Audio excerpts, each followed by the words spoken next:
back, everyone. It's the Politics of Survival, and I'm your host, Tara Reade, and I am so happy to be here and excited to introduce a professor and author of many books. His name is Dan Kovalik, and thank you, Dan, for coming. And I just was raving to you about your latest book. So without further ado, here's Dan. Thank you, Tara. Thank you for having me. I'm really happy to be here. Yeah. So I wanted to ask you first off about your book, the latest one that I just read, and I think Reade has the cover. So if we could throw that up, that would be great. Yes, ma'am. The Plot to Scapegoat Russia, which the title alone says it all. So I'll let you kind of discuss that. So when did that come out, and where are we now? Yeah, so that came out in 2017, and I wrote it mostly at that time in response to Russiagate, which was really hot at the time, and which is, I assume most people recall, was this claim that somehow the Russians interfered in the 2016 elections and got Trump elected, basically, though there was never any evidence of that. Of course. Well, now it's been completely debunked. I mean, and Hillary Clinton didn't go to Wisconsin. And I, as a little girl, I lived on a farm in Wisconsin. If you want to win, you got to go to Wisconsin. Yeah, I mean, right? you're right. Exactly. There were things she did to lose the election, including calling her own working class base the deplorables. Right. If you say not going to Wisconsin, which is a working class and farmer state, very important swing state that she took for granted. Yep. There were a number of things that were happening. Her personal email server, which became an issue because James Comey, a few weeks before the election, put out a letter kind of strangely saying we're still investigating this issue. That hurt her. And they said, oh, and by the way, we found some of her emails on Anthony Weiner's computer. Like, none of these things helped her, right? But later, everyone forgets this, and James Comey then becomes the hero of the Clintonites, etc. Very strange. But so they claim Russia did it, and which to me seemed like the most infantile claim ever. And yet a lot of people bought it, right? Well, and what's amazing is, and this is my opinion, but it just seems she has almost an obsessive animosity towards Vladimir Putin. And it's like, I know, like, Joe Biden has his, and they all do, like the whole administration. And as you know, I worked on the Hill, so I know about that. Now, I worked pre-Putin, so I was there in the 90s right after the fall of the Soviet Union. But I heard them talk about how then the Soviet Union transitioning to Russia, how it would never have a seat at the table as far as they were concerned. They did not want it to become a world power. And you talked a lot about that in your book. So thank you. Yeah, well, yeah, no, absolutely. I mean, I think, even when you listen or read Putin's recent speeches, he talks about that, how the Russians, once communism ended in the Soviet Union and the Soviet Union ended, they thought fully they'd be welcomed into the West, right? They thought that what was holding that back was communism, right? And they were shocked to find it was that they were Russian, right? I mean, they were never welcome back, and that's an incredible thing that people don't understand. I think it's and you kind of get into a little bit of the historical place of this, but there's this snobbery in Europe where they almost always rejected Russia as part of Europe. Like, if you know what I mean, part of it is kind of considered, but kind of not.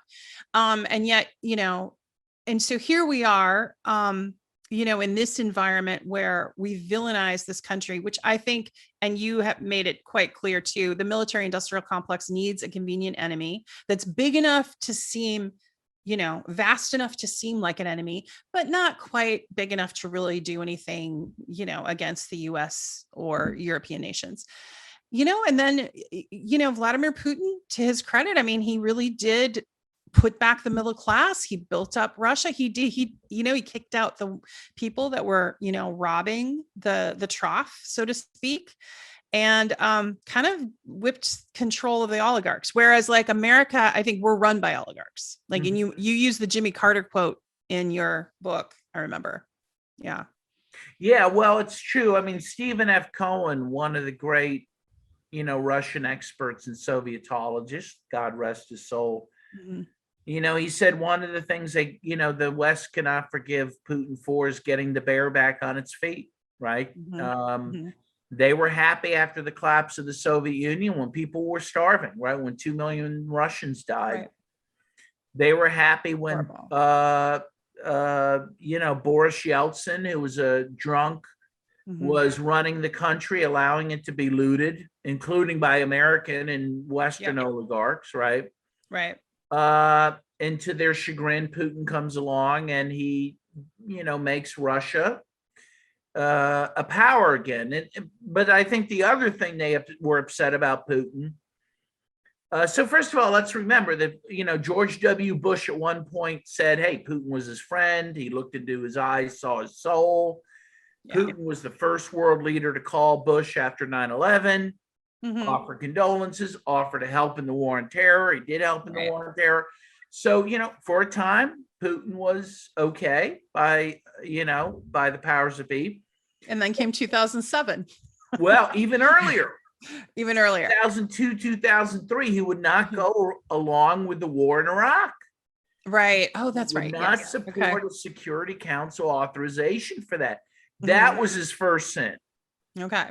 That he would not go along with that war, right?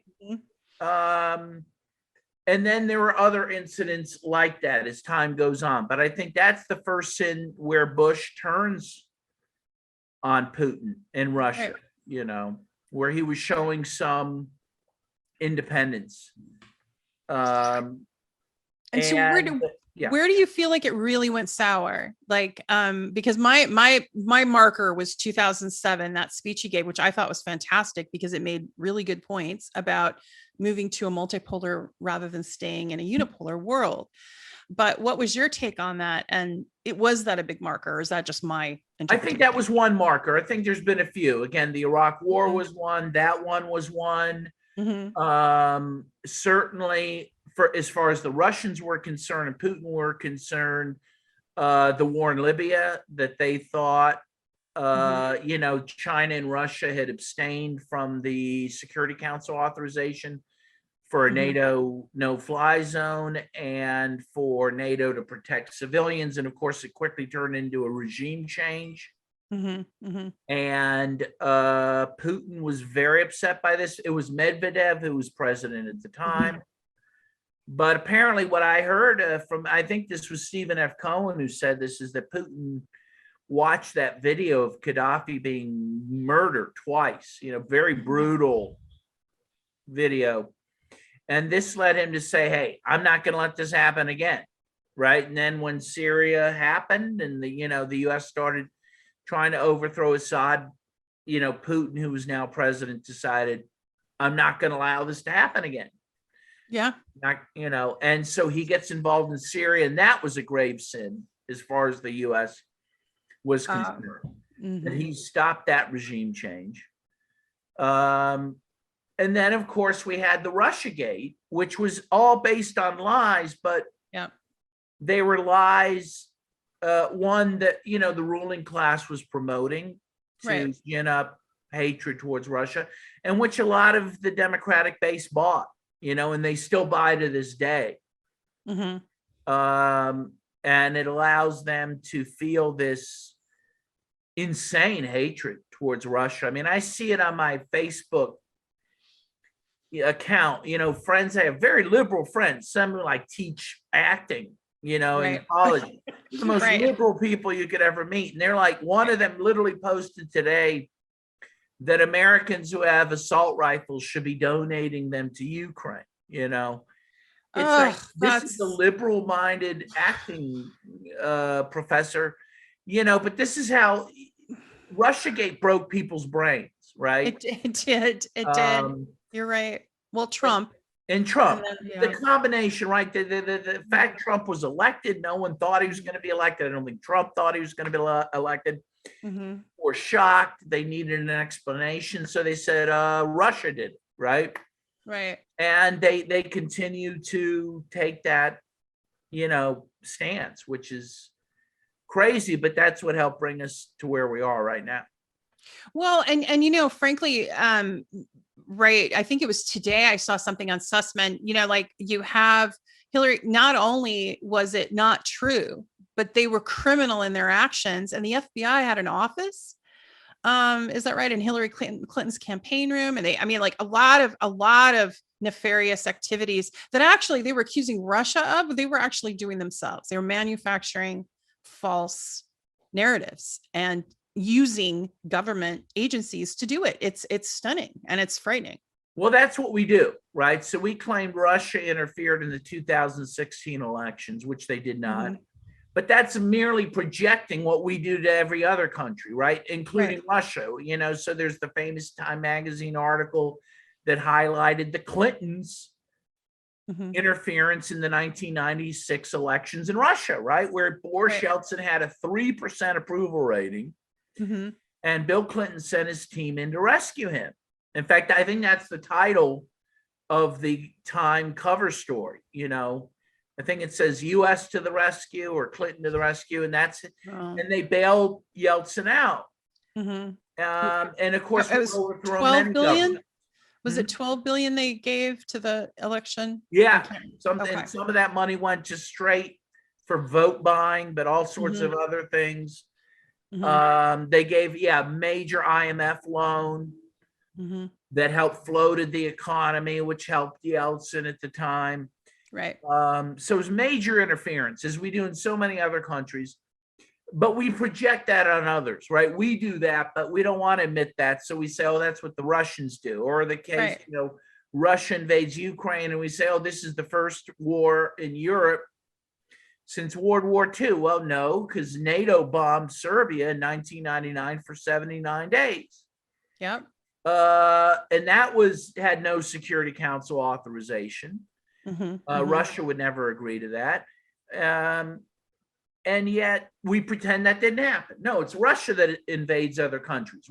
So let's not talk about that. We invaded Iraq twice, and Afghanistan, and Libya, and Serbia, and now in Somalia. We just sent troops to Somalia. But don't look at 500. that.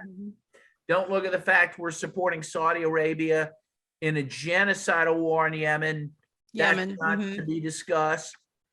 Mhm. 1 million children are at risk of dying, and yes, yeah. millions of people may die from this conflict. Yeah. And it's not worthy of discussing in the mainstream media. I mean, this is the psychological gymnastics that the US government and the American people do, frankly, to justify their crimes is incredible.